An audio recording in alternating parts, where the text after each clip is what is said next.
Hormuz strait की सुरक्षा के लिए सहयोगियों से युद्धपोत भेजने की अपील, नाटो को चेतावनी। सहयोग नहीं मिला तो भविष्य पर पड़ सकता है असर। ईरान युद्ध को लेकर अमेरिका में भी ट्रंप को मिल रहा सीमित समर्थन। अमेरिकी राष्ट्रपति डोनाल्ड ट्रंप ने ईरान संकट को लेकर नाटो सहयोगियों और अन्य देशों पर दबाव बढ़ा दिया है। वाशिंगटन में आयोजित एक कार्यक्रम के दौरान उन्होंने कहा कि यदि सहयोगी देश हॉर्मुज स्ट्रेट को फिर से सुरक्षित बनाने में मदद नहीं करते तो नाटो का भविष्य गंभीर संकट में पड़ सकता है।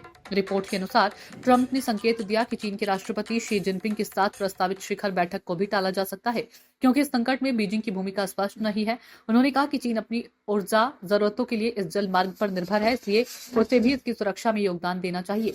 ट्रंप ने फ्रांस, जापान, दक्षिण कोरिया और ब्रिटेन जैसे देशों से युद्धपोत भेजने की अपील की ताकि ईरानी हमलों के बीच वैश्विक ऊर्जा आपूर्ति बाधित न हो। उन्होंने चेतावनी दी कि आवश्यकता पड़ने पर अमेरिका ईरान के प्रमुख तेल निर्यात केंद्र खर्ग द्वीप पर अतिरिक्त सैन्य कार्रवाई भी कर सकता है। हालांकि अंतर्राष्ट्रीय स्तर पर आक्रामक रुख के साथ साथ ट्रंप को घरेलू राजनीतिक दबाव का भी सामना करना पड़ रहा है। रिपोर्टों के मुताबिक ईरान युद्ध को लेकर अमेरिकी समाज में मतभेद बढ़ते जा रहे हैं और जनमत विभाजित दिखाई दे रहा है। कई सर्वेक्षणों में सैन्य कार्रवाई को लेकर समर्थन सीमित बताया गया है। आर्थिक मोर्चे पर भी संकट गहराता दिख रहा है। हॉर्मुज स्ट्रेट में तनाव के कारण वैश्विक तेल बाजार में अस्थिरता बढ़ी है, जिससे ऊर्जा और उपभोक्ता वस्तुओं की कीमतों में वृद्धि हो रही है।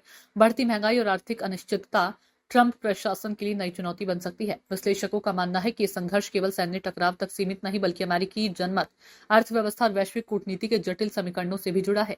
ऐसे में ईरान के साथ ही टकराव ट्रंप के नेतृत्व की एक बड़ी राजनीतिक और कूटनीतिक परीक्षा बनता जा रहा है।